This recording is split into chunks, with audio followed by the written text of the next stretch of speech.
Welcome to our channel. Today we how to activate PNC secured credit card online step by step clearly. To activate your PNC secured credit card online, start by visiting the PNC Bank website. Look for the login section on the home page. If you haven't registered for online banking, click on the sign up link. Follow the prompts to create your online banking account. Once registered, return to the login section and enter your credentials. Click the Login button to access your account. After logging in, navigate to the Account Services tab. Select the option for Credit Card Services from the drop-down menu. Find the link that says Activate Your Card. You will be directed to the card activation page. Enter the information requested, including your card number, the last 4 digits of your social security number, and any other required details.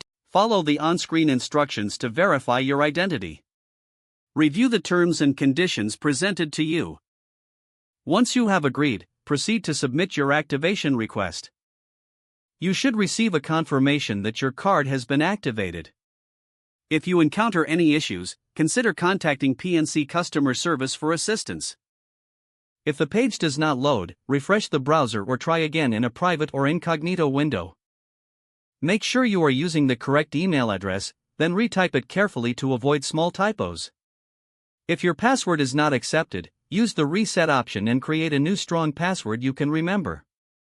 Check your spam folder for verification or security emails, then complete any requested confirmation steps. Enable two-factor authentication if available to improve account security and reduce unauthorized access risk. After signing in, review your profile details so your contact information and settings are accurate and current. If you see an error message, note it down and try again after restarting your device and internet connection. Log out when you finish, especially on shared devices, to keep your account and payment information secure. If the page does not load, refresh the browser or try again in a private or incognito window. Make sure you are using the correct email address, then retype it carefully to avoid small typos. If your password is not accepted, use the reset option and create a new strong password you can remember. Check your spam folder for verification or security emails, then complete any requested confirmation steps. Enable two-factor authentication if available to improve account security and reduce unauthorized access risk. Don't forget to like this video and subscribe to our channel for more step-by-step tech guides.